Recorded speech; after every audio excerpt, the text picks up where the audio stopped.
Good evening. Welcome to our study again tonight. Let's go right into in the news. A lot in the news this week that's been happening around the world. This one's kind of unnerving. Internal Revenue, IRS deja vu.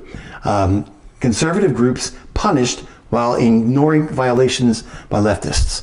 The Internal Revenue Service is being sued for violation of the freedom of speech, free exercise, and equal treatment requirements of the U.S. Constitution against two churches and a couple of conservative nonprofit organizations with tax-exempt status, while ignoring rules violations from leftist organizations.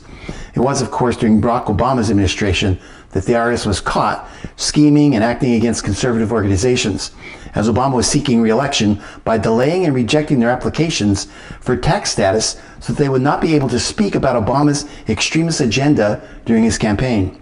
The result was a series of lawsuits, settlements, public admissions, and misbehavior by the IRS, and more scandals. The first round found the feds attacking Christians and Tea Party organizations under Obama. Eventually, the federal government had to pay out millions to the groups in damages. The second round was triggered by Washington's attack on a group called Adams, Baldwin, and Covey Foundation. Founder Phil Klein charged the IRS has demanded answers to questions like this. Have you held a particular position or view on certain issues or topics? If you do, please detail the position or views of your organization. And do you have any policy or policies or guidance in place to avoid unsupported opinions or conclusions and inflammatory language in the activities? That has nothing to do with 501c3s, by the way. Now, a new report from the Epoch Times says that a new lawsuit is over at the IRS. Actions against conservatives, even while it imposes no repercussions on left-leaning publications that support Democratic political candidates. Of course, that's in violation of the IRS code. In 2020, Cornerstone Chapel in Leesburg, Virginia, was punished when its pastor told members to vote in line with their Bible. I've said that many times from a pulpit, and confirmed the Republican platform was closer to it than the Democrats. Then a group called Christian Engaged was refused tax-exempt status because its teachings were typically affiliated with the Republican Party and its candidates.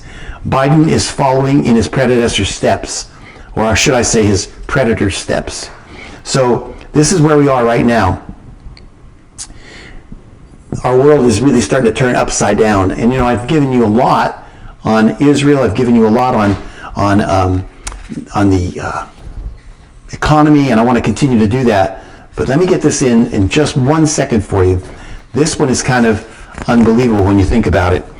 And I want to really emphasize what's going on here, because we are very close to something that I think is going to happen very soon.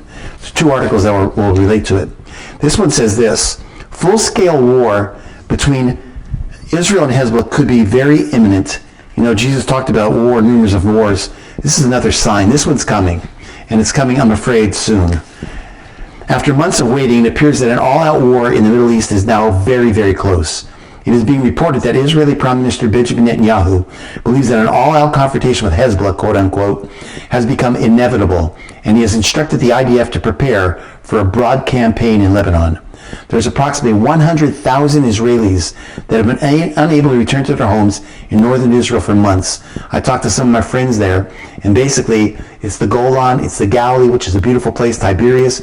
Everybody is fleeing from the north because Hezbollah has been shedding rockets over the border for the last almost year now, since October 7th of last year. But of course, Hezbollah will not go willingly. The Israel Defense Forces want to go in, IDF, and they want to secure that border. But of course, Hezbollah will not go willing. In fact, Hezbollah has warned that it will be an all-out war if the IDF force attempts to enter southern Lebanon. Unfortunately, any hope for a peaceful resolution appears to be gone, and we are being told that the Israeli government has decided to launch a military operation in southern Lebanon as soon as the international legitimacy and IDF manpower allows for it. According to Channel 13 in Israel, Netanyahu believes that Israel is headed for an inevitable all-out confrontation with Hezbollah as a diplomatic solution that could bring an end to a near daily cross-border clashes with the Lebanese terror group, and it remains elusive. The channel went on to say that the assessment that the skirmishes with Hezbollah on the northern border, which have led to the displacement of tens of thousands of Israelis, would not be solved through a diplomatic solution. It was shared by security chiefs, the report stated, and as such it was agreed that a military operation should be launched as soon as possible. as long as they have the manpower. So many people are going to die on both sides. I would like you to refer to you later on when you want to open it up to Psalm 85 verses 1 to 8. Psalm 85 verses 1 to 8 talks about this war. It talks about a northern war, and it tells you a little bit about it. It tells you the nations that are in coalition together coming against the north of Israel, exactly where it is now. But it's become clear that nobody will ever be able to persuade Hezbollah to stop firing at targets in northern Israel. So a decision has been made that it is time to take action. It's going to happen soon. Defense Minister Yoav Gallant has been against the military campaign. He's one of Netanyahu's opponents in southern Lebanon, and there are reports that he may soon be fired by Netanyahu. There's currently widespread speculation in Israel media that Prime Minister Benjamin Netanyahu will soon terminate Defense Minister Yoav Gallant, which would constitute a monumental reshuffle of his cabinet.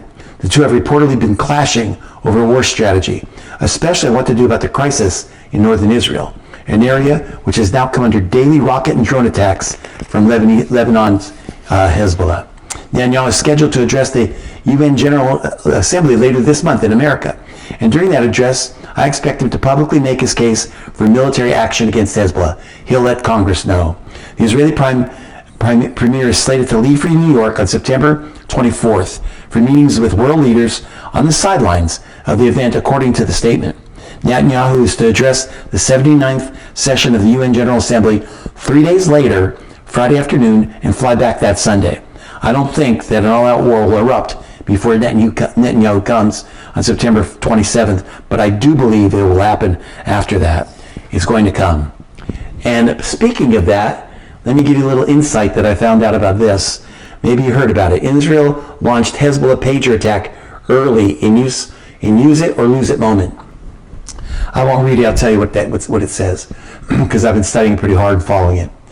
So Israel got wind of the fact that Hezbollah and its leaders were thinking that Israel was listening to and tracking them on their iPhones. So what they did 5 months ago is they made a large order of pagers. They were built in Taiwan, and then they were sent to Hungary for a final assembly.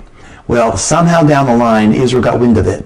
And there were Mossad agents, and by the way, Mossad agents, for my friends, are everywhere. They're in Lebanon, they're in Syria, they're in Iraq, they're everywhere. They speak Arabic, they look just like the people that are there in those countries, and they've integrated into them. There's cells everywhere. Mossad is an extremely effective group of spies.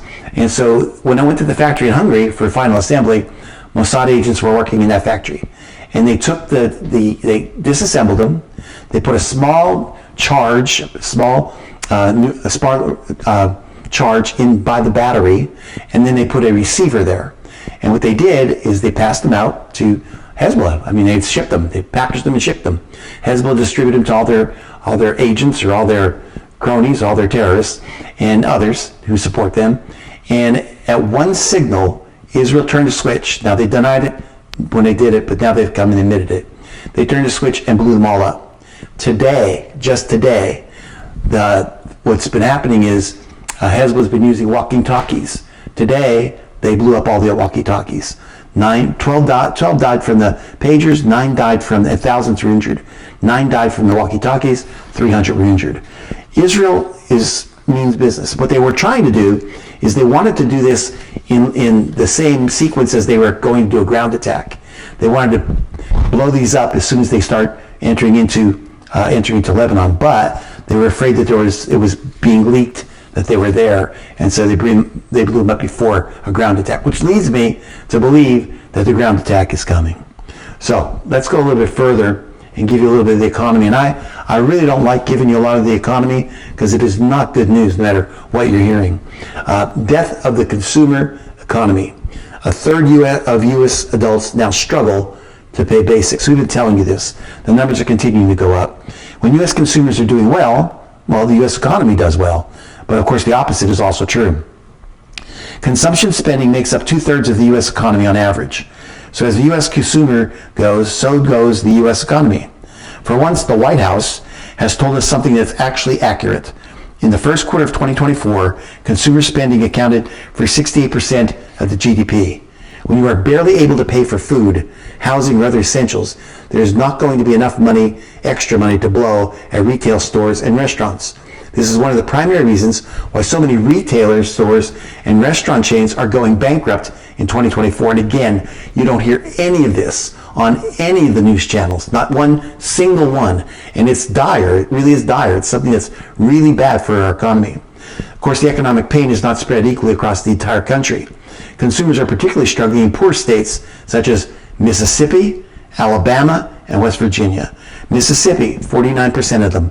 Alabama, 46%. West Virginia, 44%. They have the highest percentage of adults who say they're having trouble affording their basic needs. I think there are many good things that can be said about all three of these states. In fact, I have Alabama ranked, this article writer says, 11th for survivability out of all 50 states in my book about the great turmoil that will soon hit our society. Needless to say, lots of people in big states are really hurting right now too. The lack of consumer spending is hitting the restaurant industry particularly hard. 17 such Chapter 11 filings in the sector so far in 2024, bankruptcy, and they expect them to continue. Retailers have also been going bankrupt at a staggering rate. Just today, LL Flooring shuttered close to 100 stores, but now the company has decided it's time to permanently shut down all 442 stores. You may know LL Flooring, generally known as Lumber Liquidators. It's shutting all of its stores across the United States and going out of business after 3 decades of doing business. One of America's biggest flooring suppliers was looking for a buyer after filing bankruptcy, but their books were so bad no buyer could be found. You can't get blood out of a stone. If consumers had plenty of discretionary income, they'd be out spending it. Politicians can keep giving more speeches about how well the economy is doing, but it won't change the cold, hard facts on the ground. If someone tries to tell you that the economy is in good shape, just point out the number of business bankruptcies that have been absolutely exploding. According to statistics released by Administrative Office of the U.S. Courts, annual bankruptcy filings totaled 486,613 in the year 2024. And last year, 418,724. All of them are record breakers. And Kamala Harris has the nerve to say she wants to start up 25,000 businesses. That's hardly a drop in the bucket if she could do it, because we lost 486,000. It's really kind of, and what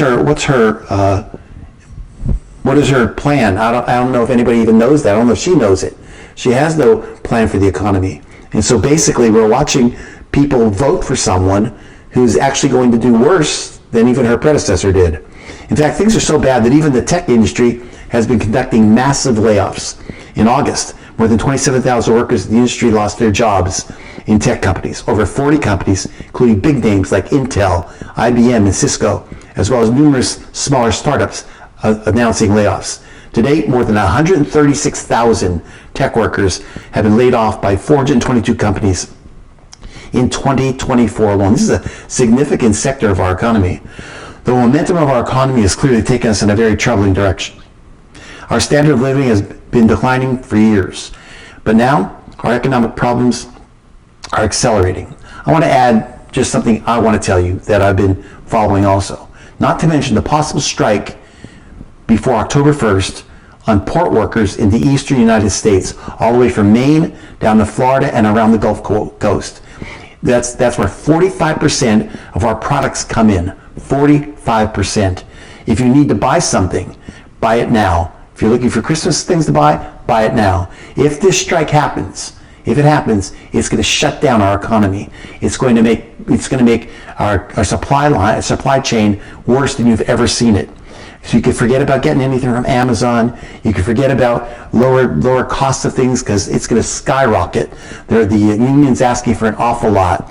77% increase in wages. It's going to skyrocket everywhere. I think that's over 4 years, but it's going to skyrocket.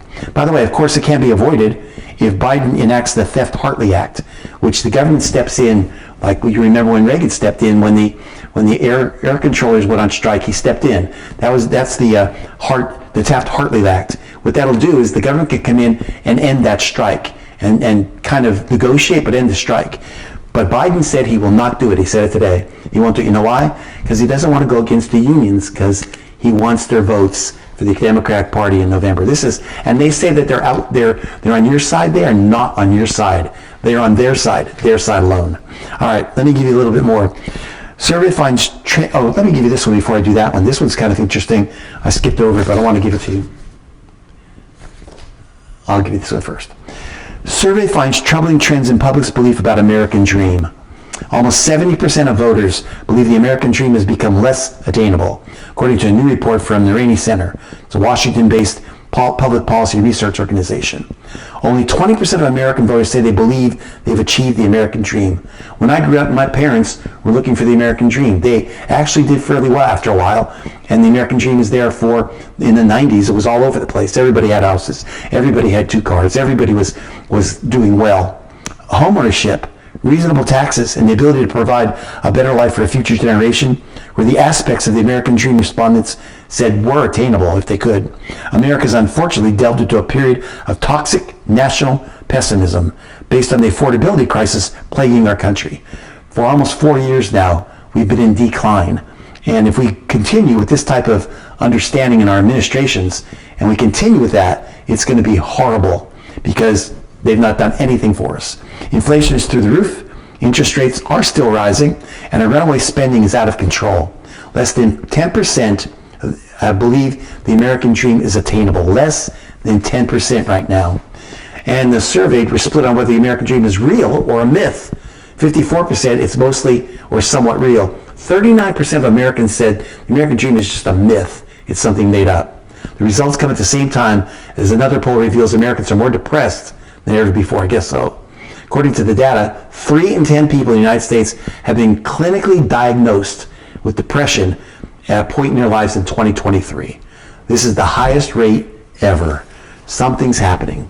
All right, let me give you this one because this is really one people should really pay attention to, especially when it comes to the economy. This man is a very rich man. This is Warren Buffett. He's preparing for a crash. Why is Warren Buffett selling millions and millions of his shares?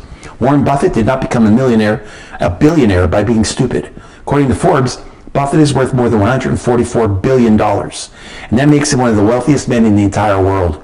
He made his money in the stock market. Now listen, and so why is he now pulling money out of the stock market at a feverish pace? This guy, more than anyone, knows the stock market. Does he anticipate that a crash is coming?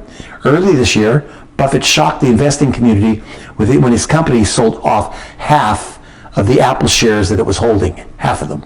When it was revealed that his company, Berkshire Hathaway, sold half its Apple shares, many investors were puzzled, trying to understand what it meant. The number of Apple shares that Berkshire Hathaway has dumped is absolutely astounding. It's being reported that close to 500 million shares of Apple were sold during the first and second quarters combined. That is staggering. And this is where we are right now. And since our leaders simply refuse to stop wildly spending money or printing it, it's inevitable that the cost of living will just continue to go up and up. Our standard of living is being absolutely eviscerated. And it's because of decisions that have been made by those in positions of power. If our leaders had made different decisions, we could have gotten different results. But now tens of millions of U.S. households are deeply hurting, and much more pain is on the horizon. Buffett never discusses why he is buying or selling certain stocks while he's doing it. And he hasn't offered any explanation for the recent sales, but Buffett is clearly concerned about the short-term future. He's pulling a lot of his money out of stocks. He's been dumping hundreds of millions of shares, and it appears that this could end up being one of the best moves of his entire career. Why? Because he knows it's coming. Berkshire Hathaway has trimmed its stake in Bank of America also, making the total sales since mid-July nearly $800 million. Buffett's moves look savvy based on what has been happening so far this month. In fact, last week, one of the worst weeks for the S&P since March of 2023. Investors are concerned that the economy may be slowing, and those concerns were bolstered by Friday's employment report. U.S. lost a whopping 438,000 full-time jobs last month. That means that since June, U.S. has added just over 2 million part-time jobs and lost over 1.5 million full-time jobs. If you want a low-paying part-time job, it's still fairly easy to find one. But good-paying jobs have been rapidly disappearing. Economists say that the labor market is cooling, But one recruiting industry veteran says that it's a significant understatement. Earlier today, I came across an article about a man with an MBA that has been unable to find work, though he has applied for more than 1,500 jobs. Marcial Quinones, 48, used to have fewer problems getting jobs in the 1990s without a high school diploma. Now, after what he estimates is over 1,500 applications since early 2010, he can't land any stable job in his field, even with an MBA. So many people are looking for work right now. For many Americans, low-paying part-time jobs just won't suffice because the cost of living just continues to go up. So our economy is in tough shape. I haven't talked about this guy for a while, but I'm going to talk about him right now. This one's right here. Pope Francis weighed in Friday on the options for voters in America in the 2024 U.S. presidential election. First of all, he should never be saying anything about elections, but he did. He said that in an Asia trip, coming back, he said Vice President Kamala Harris and a Republican challenger, former President Donald Trump, are, in his opinion, against life. Asked by CBS News what he would advise the Catholic voter forced to choose between a candidate who backs abortion rights and one who has said that he would have 11 million migrants deported, the Pope said they are both against life. The one who throws any away migrants and the one who kills children. Well, I thought the Pope didn't lie. Apparently he does. Actually, barring illegal immigrants from entering a country is the same as murdering a baby? That's what he's saying. I also thought the Pope was Catholic. I used to be Catholic. Abortion is a mortal sin. And Catholic doctrine says if it's not confessed, you go straight to hell. You don't pass go and you don't collect $200. You go straight to hell. Deporting someone isn't even a venial sin. That has nothing to do with it. One must choose the lesser of two evils, he said. Who is lesser of the two evils? That lady or that gentleman? I don't know. Well, how could you? You don't know the difference between a womb and a wall. This Pope is way out of line. All right, let me give you this one. Has God changed his mind on homosexuality?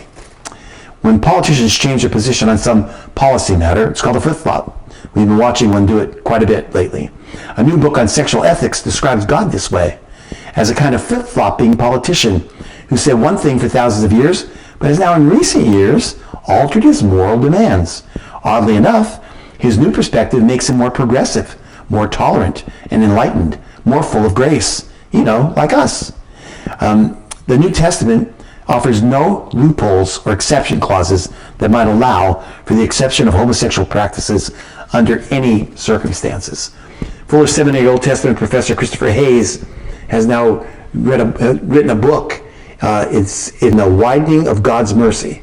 The author asserts, he declares the biblical narratives throughout the Old Testament and the New Testament trace a trajectory of mercy that leads us to welcome sexual minorities, no longer as strangers and aliens, but as fellow citizens with the saints and members of the household of God.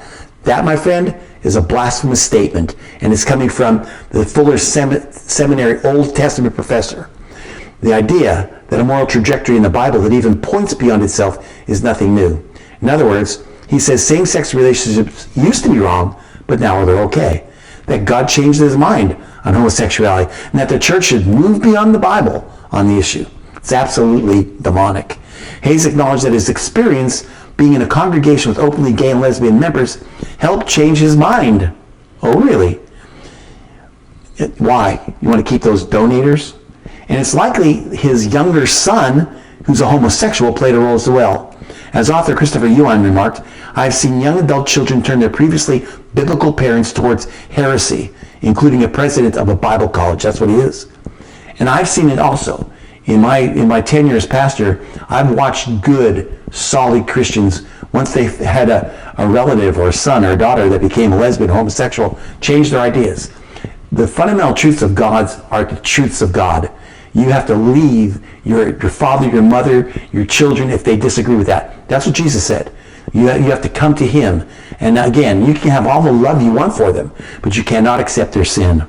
Still, the arguments offered in his book are neither good nor new. For example, Hayes repeats the claim that Jesus never said anything about homosexuality. It's really a silly claim. As Rebecca McLaughlin countered in an article at the Gospel Coalition, Jesus condemned sexual immorality, the Greek word porneia, alongside murder, adultery, theft, false witness, and slander. Porneia, from which we get our word pornography, by the way, is, as Hayes says himself and emits a non-specific umbrella term for any kind of sexual immorality, presumably including all forms of illicit sexual relations, elaborated in Leviticus chapter 18. He's saying this. That's pretty amazing because it includes homosexual activity. So by Hayes' own reasoning, Jesus did speak about same-sex relationships, that they were wrong. Jesus said that anyone who looks at a woman with lustful intent has already committed adultery in his heart. That doesn't sound like God changing his mind about morality. The ultimate problem with this argument that Hayes makes is that it all amounts to God learning on the job, as they unbelievably phrase it. He phrases that in his book, that God's learning on the job. Can you imagine? There's nothing more blasphemous than that. God does not, nor does his word flip-flop and change with the culture. Kamala Harris might, but God doesn't.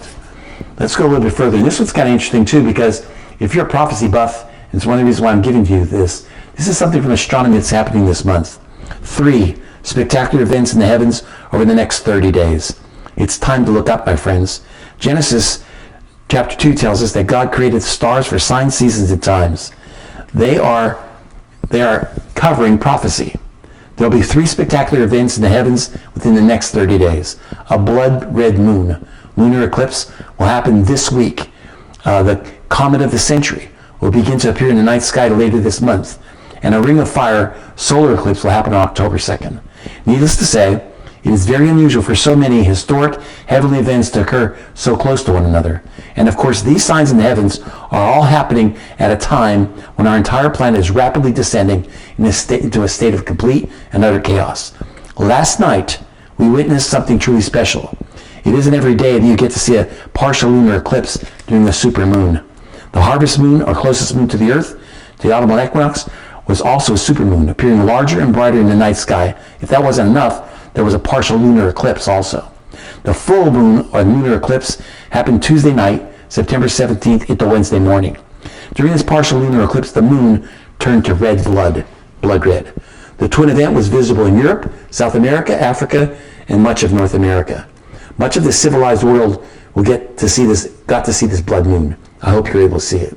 Subsequently, a spectacular comet has just been dubbed the Comet of the Century by astronomers will be visible in the night sky starting late September. C/2023A3 is also known as Tushinsan Atlas and considered the Comet of the Century. It will appear in all of its splendor in our sky during September and October of 2024.